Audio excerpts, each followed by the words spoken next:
এত শখ করে কেনা ড্রেসিং আয়নাটা যে আমাকে আবার ফেরত দিয়ে দিতে হবে, তাও আবার ৪ দিন পর, সেটা আমি ভাবিনি।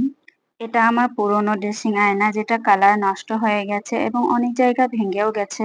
তাই ভাবলাম একটা নতুন ড্রেসিং আয়না নেওয়াই যাক। তাই যেমন ভাবনা তেমন কাজ। এখানে আমি রেডি হয়ে গেছি নতুন আয়না কিনতে যাওয়ার জন্য। আমি একা না, বোনও ছিল আমার সাথে। তাই আমরা সবার আগে চলে গেছিলাম সুন্দরপুর একটা দোকানে। এখানে অনেক সুন্দর, সুন্দর ফার্নিচার ছিল। কিন্তু আমি যেমনটা চাচ্ছিলাম তেমনটা পাইনি। তাই ওই দোকান থেকে চলে এসেছি। আমার খুব খারাপ একটা অভ্যাস আছে। আমি কোনো দোকানে গিয়ে যদি মাল না কিনে ফেরত আসি দাম জিজ্ঞাসা করার পর, আমার নিজেকেই কেন জানি অনেক খারাপ লাগে। কিন্তু কিছু করার নেই। সামর্থ্য না থাকলে তো আর নেওয়া যায় না। তাই সেই দোকান থেকে চলে এসেছিলাম ডাকবাংলা কিরণ ইলেকট্রনিক্সে। আর এখানে অনেক সুন্দর, সুন্দর ফার্নিচার ছিল। যেখানে আমার তো অনেক পছন্দ হয়েছে। বুঝতেই পারছিলাম না কোন ড্রেসিং আয়নাটা নিবো। তাই ভাইয়া বলছে যে, "এটা নাও, এটা অনেক ভালো লাগবে।" আর নিয়েও এসেছিলাম বাড়িতে।